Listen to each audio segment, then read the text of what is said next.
le serrer dans leur cœur, parce que c'est comme ça qu'ils vont connaître le Seigneur. Aujourd'hui, je vais vous partager un petit peu c'est quoi le repas du Seigneur. Puis, je ne veux pas inventer quelque chose de nouveau. Je veux faire ce que l'Écriture dit de faire, le repas du Seigneur. Le repas du Seigneur, là, c'est un acte d'adoration centré sur Christ. D'où est-ce que ça vient, le repas du Seigneur? Ça vient de la Pâque. Vous savez, la Pâque, là, les Juifs, là, à chaque année, ils fêtaient la Pâque. Ils prenaient un agneau, ils l'immolaient, et ils prenaient le sang et ils l'aspergeaient sur les linteaux de leur maison en imitation, parce que c'est comme ça qu'ils ont été libérés de l'esclavage, libérés de l'Égypte. Ils ont eu leur salut, si on veut. Ils sont partis de l'esclavage à la liberté. Et c'est ça qu'ils mémorent à chaque année. Ils font la Pâque pour dire, Dieu nous a sauvés, il a versé du sang d'un agneau pour nous préserver. Là, les disciples sont avec le Seigneur, puis les disciples fêtent la Pâque avec le Seigneur, puis le Seigneur, tout d'un coup, il se lève pendant le repas. Il dit, regardez, l'agneau, là, que vous parlez, là, dans l'Ancien Testament, là, c'est moi l'agneau de Dieu. C'est moi qui va être immolé. C'est moi que le corps va être brisé. C'est moi que le sang va être versé. Pour vous. Je suis sûr que sur le coup, ils ont dit, de quoi qu'il parle, lui, là, tu sais, on fait l'agneau, on fait l'Égypte, là. Tu sais, mais il dit, je vais être votre Égypte. Fait que le repas du Seigneur, c'est un acte, c'est ce que nous annonçons, OK? Ce qu'on va annoncer dans le repas du Seigneur, c'est la croix, c'est le sang, c'est le pardon, c'est la réconciliation, c'est son retour. Tout ça, là, ça fait partie du repas du Seigneur. Tout ça, c'est le message du repas du Seigneur. On va le voir tantôt dans les Écritures. Ce que ce n'est pas le repas du Seigneur. OK? Le repas du Seigneur, ce n'est pas un simple rituel. C'est pas un rituel. On fait ça, là, top, top, top, ça finit là, là. Ça peut pas être un rituel. C'est pas quelque chose d'ecclésial. C'est pas une habitude à prendre, à faire. On fait ça, soit qu'on prend l'hostie ou soit qu'on prend un morceau de pain, on prend une petite coupe, puis c'est fini. C'est pas ça le repas du Seigneur. C'est un moment sacré, solennel, et c'est un moment d'adoration. Puis, c'est un moment pour toute l'Assemblée. C'est pour tous les enfants de Dieu, ça, le repas du Seigneur. C'est dans la nuit où ce qui fut livré que le Seigneur a fait ça. Fait que, Corinthiens 11, 17 à 34. Puisque j'en suis aux directives, il me faut mentionner un point pour lequel je ne saurais vous féliciter. C'est que vos réunions, au lieu de contribuer à votre progrès, vous font devenir pire. Tout d'abord, j'entends dire que lorsque vous tenez une réunion, il y a parmi vous des divisions. J'incline à croire qu'il y a une part de vérité dans ce qu'on raconte. Sans doute faut-il qu'il y ait chez vous des divisions, pour que les chrétiens qui ont fait leurs preuves soient clairement reconnus au milieu de vous. Ainsi, lorsque vous vous réunissez, on ne peut vraiment plus appeler cela prendre le repas du Seigneur, car, à peine êtes-vous à table, que chacun s'empresse de manger ses propres provisions, et l'on voit des gens manquer de nourriture pendant que d'autres s'énirent.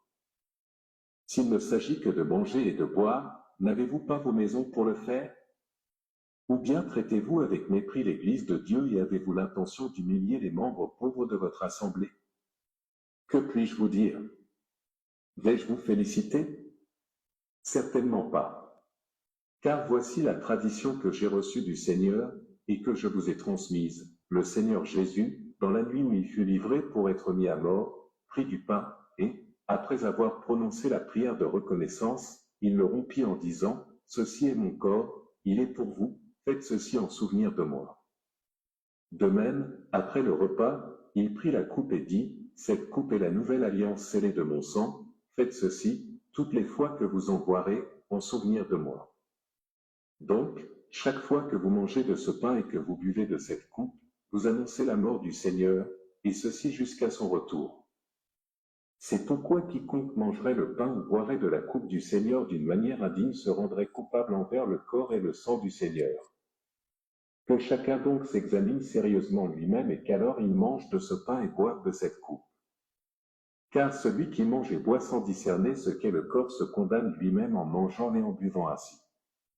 C'est pour cette raison qu'il y a parmi vous tant de malades et d'infirmes, et qu'un certain nombre sont morts. Si nous discernions ce que nous sommes, nous ne tomberions pas sous le jugement. Mais les jugements du Seigneur ont pour but de nous corriger afin que nous ne soyons pas condamnés avec le reste du monde.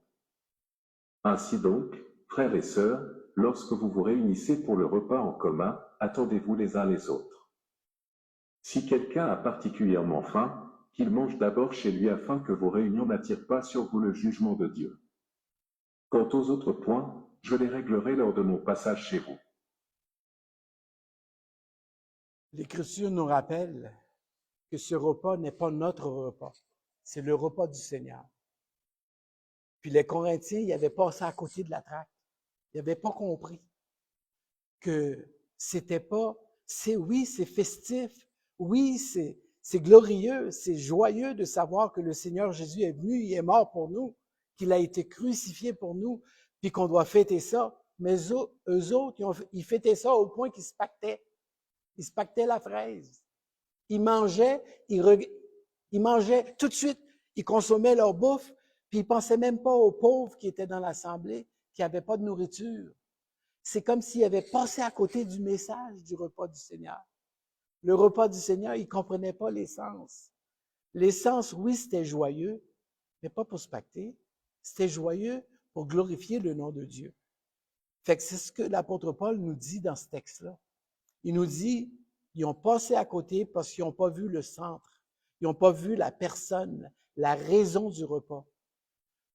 Le repas du Seigneur dans le Nouveau Testament, là, dans le temps des premiers chrétiens, c'était un repas. C'était un vrai repas. Ils mangeaient ensemble. Puis parce qu'ils mangeaient ensemble, ben, ils fêtaient ensemble, ils chantaient ensemble, ils louaient le Seigneur. Mais il y en a qui ont fini par pas comprendre c'était quoi le centre de ce repas-là. C'était pour glorifier Jésus. Mais c'était pas pour manger puis boire. Aujourd'hui, le repas du Seigneur que nous allons faire, c'est un temps où ce que Christ est le centre, où l'Église est appelée à répondre par la louange, par la prière, par l'action de grâce, par la proclamation de sa mort, jusqu'à ce qu'il revienne nous chercher. C'est ça qu'on va faire aujourd'hui. Le repas du Seigneur, quelques points, ça appartient au Seigneur, OK? C'est pas le repas de l'Église. J'ai souvent vu des repas du Seigneur où je suis rentré dans des églises. Premièrement, ils ne savaient pas que si j'étais un enfant de Dieu ou pas, là, si j'étais baptisé ou pas, ils m'empêchaient de le prendre. C'est ton repas ou c'est le repas du Seigneur? Moi, je fais partie du Seigneur.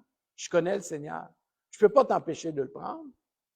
C'est le repas du Seigneur, c'est pas mon repas. Mais je vais vous avertir, par exemple, c'est le repas du Seigneur qui invite ses enfants qui sont lavés par son sang. C'est pas un moment qu'on contrôle. Moi, je contrôle pas ce moment-là. Je contrôle pas ce repas-là. C'est le Seigneur qui t'invite. C'est son repas. C'est lui le hôte. C'est lui le centre. C'est lui le sens. C'est lui la lumière. Chaque fois que nous nous rassemblons pour faire ça, là, est-ce vraiment le repas du Seigneur que nous faisons ou est-ce que c'est le repas de notre Église ou c'est notre repas? Moi, je veux que ce repas-là soit le repas du Seigneur. C'est le Seigneur qui vous invite. Le repas du Seigneur, c'est un acte d'adoration communautaire. Ce que je veux dire par là, c'est que je vais souvent dans des repas du Seigneur, puis le repas du Seigneur, c'est tellement... C'est mort. Je m'excuse, là. C'est mort. On ne fait rien. On prend le pain. On prend le jus d'un raisin. Puis c'est mort. T'sais, on n'entend pas rien. On n'entend pas de cantique. On n'entend pas de prière. On n'entend pas de louange. On n'entend pas d'adoration. Puis moi, je me dis, c'est le repas de quoi, ça? Le repas du Seigneur n'est pas un geste isolé. C'est un geste d'adoration. Si on décide de faire ça, là, c'est parce que... 42, 46 à 47. Dès lors, ils s'attachaient avec joie à écouter l'enseignement des apôtres, à vivre en belle communion les uns avec les autres, à rompre le pain et à prier ensemble avec enthousiasme.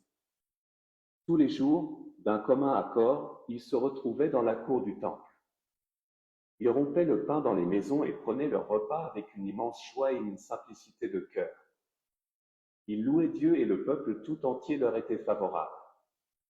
Le Seigneur ajoutait chaque jour à leur belle communauté ceux qu'il sauvait. Qui fait que le repas du Seigneur, c'était vraiment un repas dans ce temps-là. Puis c'était dans la joie, puis c'était dans les cantiques. Ceux qui avaient compris, là, ils avaient compris que l'agneau immolé dans l'Ancien Testament, là, c'était lui, Jésus. Quand Jean-Baptiste l'a vu venir, il a dit, voici l'agneau de Dieu qui efface le péché du monde. Il avait compris. Et quand il fêtait ça, il proclamait ça. Les jeunes chrétiens là, de la jeune Église, quand ils se rencontraient, ils disaient « Maranatha ». Savez-vous ce que ça veut dire? Le Seigneur revient bientôt. Puis ils fêtaient ça. Ils fêtaient le repas du Seigneur pour dire « Gloire à Dieu, Jésus nous a sauvés ». Le repas du Seigneur, c'est un mémorial actif où on annonce sa mort. OK? Je veux dire par là que Paul dit, vous annoncez la mort du Seigneur jusqu'à ce qu'il vienne, jusqu'à ce qu'il revienne. On annonce la mort du Seigneur. Annoncer, là, le mot grec, là, a plusieurs significations ici. Il veut dire proclamer, célébrer, exalter, rendre visible, on le dit au monde, témoigner. Et savez-vous pourquoi? Il y avait du monde qui était sauvé à chaque fois qu'il faisait le repas? Parce qu'il apprenait l'histoire de Jésus. Ah, c'est lui qui devait venir, qui devait nous sauver. Fait que l'Église grandissait parce on prêchait l'Évangile. Il fallait le dire. Ce repas-là, ça veut dire que Jésus est venu mourir pour toi. Il est venu donner son sang pour toi. Il est venu rompre sa vie pour toi. Il a donné son corps à ta place. C'est ça le repas du Seigneur. Quand nous rompons le pain ou la coupe, nous annonçons la croix. La croix. Vous voyez cette croix-là? Est-ce que vous voyez Jésus là-dessus? Savez-vous qui est là? C'est moi. C'est mes péchés qui sont là. C'est mes péchés qui l'ont crucifié.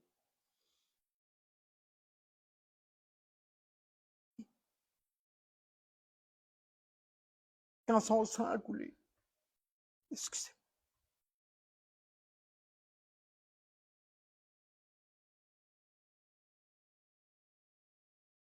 Quand Jésus a versé son sang, c'est mon sang qui devait couler. C'est moi qui devais payer. Le pardon, c'est là que je l'ai eu. Vous savez, on le chante. Le pardon, c'est à la croix qu'on l'a. Quand on se réconcilie avec Dieu, c'est à la croix. C'est comme ça que Dieu dit, Richard, je te déclare juste parce qu'il y a quelqu'un qui a payé pour toi. La victoire dans ma vie chrétienne, c'est là que je l'ai. C'est quand je regarde Jésus que je sais que je dois marcher en fonction de ça. L'espérance de son retour, c'est ça qui garde ma femme et moi en feu pour lui, parce qu'il revient bientôt. Parce que le monde est tellement pas beau à voir présentement. Le monde est tellement mauvais, méchant, que, qu'est-ce qu'on dit tous? Il faut qu'il y ait une libération de ça. Il faut que ça arrête, ça. Puis vous savez, c'est là qu'on voit la patience de Dieu. Un Pierre nous dit, Dieu, il tarde pas dans ses promesses. Il tarde pas. Dieu, il est pas en retard. Il attend pour que d'autres viennent à lui. Il attend encore pour que d'autres se repentent. Il attend pour que d'autres soient sauvés. Puis quand que toutes les sauvés vont être sauvés, le Seigneur va revenir. Pour le Seigneur, un jour, c'est comme 1000 ans, c'est comme un jour. Cette proclamation ne fait pas seulement par un geste, ça se fait par nos prières, ça se fait par nos chants, ça se fait par notre action de grâce, par nos témoignages. Le Seigneur, le repas du Seigneur, c'est un moment où l'Église proclame l'Évangile. Le sérieux du moment, il faut le discerner. Là, ce que je vais dire, là, c'est sérieux. Ce que je vais dire, là, Paul dit, dans le texte que vous avez entendu, que plusieurs sont infirmes, sont malades et sont morts. L'avez-vous entendu ça dans le texte? Parce qu'ils ne discernaient pas le corps. Ils ne discernaient pas qu'est-ce que ça voulait dire ce repas-là.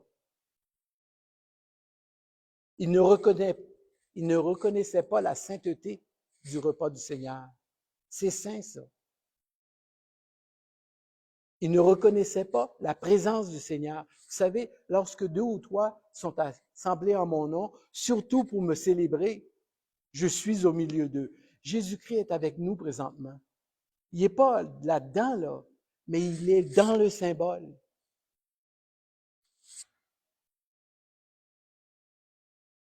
Parce qu'on est tous ensemble. Moi, je me dis une chose. Puis, vous allez dire que je suis un petit peu rêveur, là. Si vous êtes ici cet après-midi, là, c'est parce que vous n'êtes pas dehors. Puis ceux qui sont dehors ne sont pas intéressés d'être ici. Vrai ou faux? Ceux qui sont ici, là, c'est parce qu'ils sont intéressés. Alors, l'intérêt que vous avez pour Christ, ça me dit déjà que vous êtes plus proche du salut que n'importe qui dehors. Reconnaître la valeur infinie du sacrifice de Jésus-Christ, là. Ça, là, je vais vous le dire, franchement, vous devenez intelligent. La crainte de l'Éternel, c'est le début de la sagesse. Ça, c'est les Écritures que je vous dis, là. C'est écrit dans la Bible, ça. La sagesse, c'est le début de l'intelligence. Et le début de l'intelligence, c'est la crainte de l'Éternel. Ce n'est pas un moment à expédier. On ne peut pas faire cette rencontre-là. On finit. Il faut prendre notre temps. Il faut prendre notre temps pour louer le Seigneur, pour s'examiner. Moi, j'aime le repas du Seigneur pour une raison. Parce que durant le repas du Seigneur, je m'examine par rapport à la semaine que je viens de passer. Je me dis, Richard, comment est-ce que tu as vécu avec Jésus cette semaine? Ah non, Seigneur, faut que je te demande pardon parce que j'étais tellement impatient cette semaine. Une personne m'a coupé en voiture, puis j'ai sacré après comme un bon. Non, Seigneur, faut que je te demande pardon. Faut qu'on mette ça clair avec le Seigneur, que nous sommes des pécheurs, puis qu'on a besoin qu'il nous pardonne. Puis c'est là qu'il faut le faire. C'est à ce moment donné-là qu'on doit s'examiner. On doit dire, Seigneur, merci de ce que tu nous as laissé cette ordonnance de le faire, parce que c'est là qu'on se rappelle de ton salut. C'est un moment sacré, solennel, rempli de joie et de reconnaissance.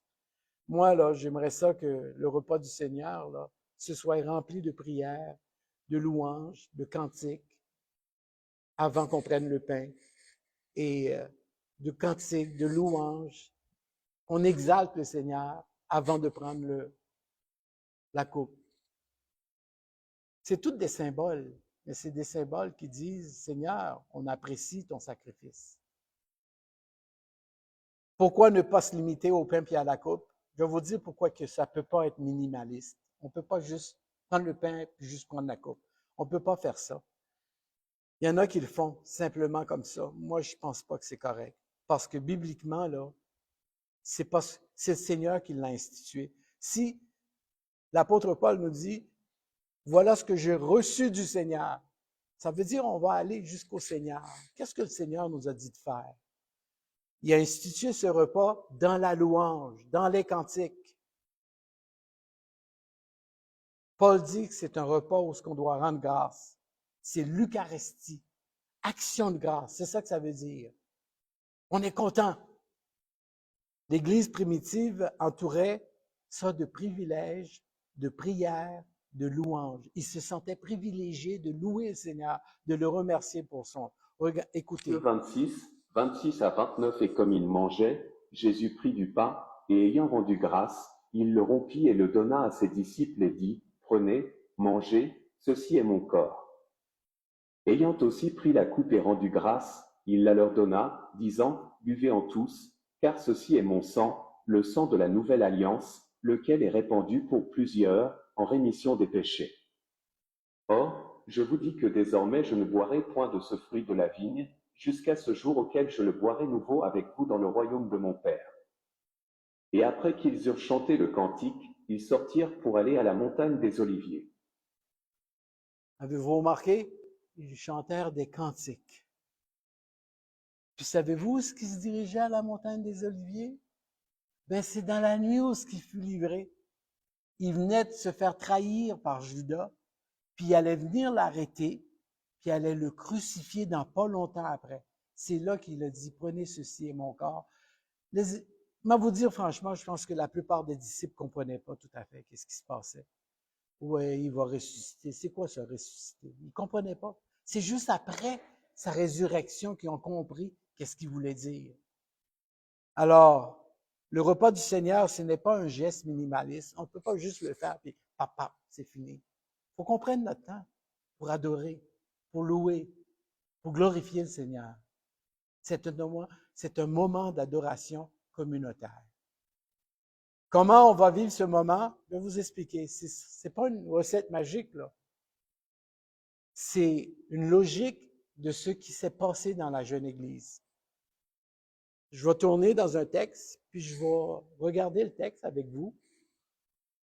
Et je vais noter certaines choses, puis on va commencer le repas du Seigneur.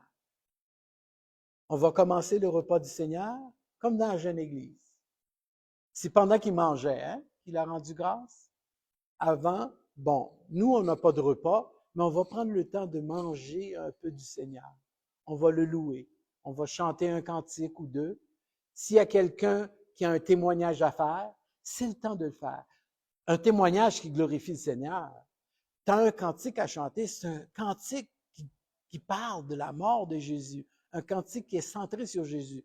C'est pas le temps de prier, là. C'est pas le jeudi soir, là, où on vient, on prie pour nos besoins à nous, pour nos cancers à nous. Non, c'est le temps pour le Seigneur. C'est lui qu'on exalte. C'est lui qu'on va glorifier. Alors, si on chante un cantique, n'importe qui dans l'assemblée peut dire, moi, j'aime ce cantique-là. On chante-tu? OK. On va chanter ce cantique-là. On loue le Seigneur. Quelqu'un va dire, je veux juste prier. On va laisser les frères, on va tous se laisser la chance de prier, de louer le Seigneur. Quelqu'un va se mettre à prier, bon, on va l'écouter. C'est un repas, on va l'écouter. Il va prier, il va dire merci au Seigneur pour ce qu'il a fait pendant sa semaine. Moi, je vais regarder l'heure, parce que c'est le repas du Seigneur quand même. Il faut qu'il y ait le pain, il faut qu'on le rompe. Fait que moi, quand je vais sentir que tout le monde a donné un petit peu, ou quelques-uns ont loué le Seigneur, à cause du temps, je vais arrêter, je vais demander à quelqu'un de prier pour le pain, puis après, un cantique peut-être, on va rendre grâce pour la coupe, puis on va terminer avec un mot de louange, de prière. Aujourd'hui, on va commencer le repas du Seigneur dans quelques minutes. Fait que on va découvrir le repas. On va